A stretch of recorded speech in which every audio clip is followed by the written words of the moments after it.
بسم اللہ الرحمن الرحیم، اللہ کے نام سے شروع جو نہایت مہربان رحمت والا ہے۔ اولئک الذین اشتروا الضلالۃ بالہدی فما ربحت تجارتہم وما کانوا مہتدین۔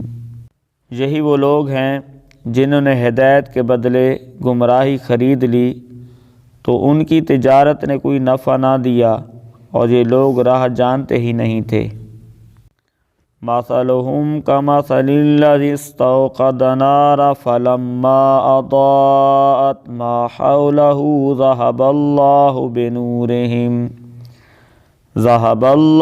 بنورہم وترکہم فی ظلمات لا یبصرون۔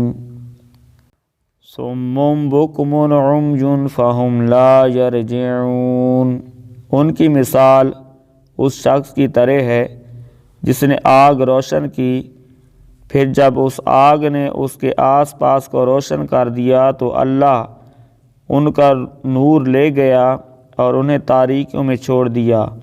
انہیں کچھ دکھائی نہیں دے رہا، بہرے گونگے اندھے ہیں، پس یہ لوٹ کر نہیں آئیں گے۔ او کصیب من السماء فیہ ظلمات ورعد وبرق یجعلون اصابعهم فی آذانہم من الصواعق حذر الموت واللہ محیط بالکافرین۔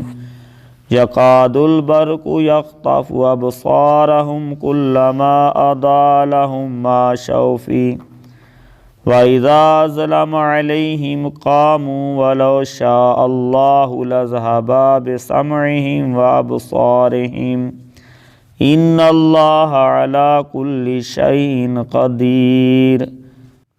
یا ان کی مثال آسمان سے اترنے والی بارش کی طرح ہے جس میں تاریکیاں اور گرج اور چمک ہے۔ یہ زوردار کڑک کی وجہ سے موت کے ڈر سے اپنے کانوں میں انگلیاں ٹھونس رہے ہیں، حالانکہ اللہ کافروں کو گھیرے ہوئے ہے۔ بجلی یوں معلوم ہوتی ہے کہ ان کی نگاہیں اچک کر لے جائے گی۔ حالت یہ کہ جب کچھ روشنی ہوئی تو اس میں چلنے لگے، اور جب ان پر اندھیرا چھا گیا تو کھڑے رہ گئے، اور اگر اللہ چاہتا تو ان کے کان اور آنکھیں سلب کر لیتا۔ بے شک اللہ ہر شے پر قادر ہے۔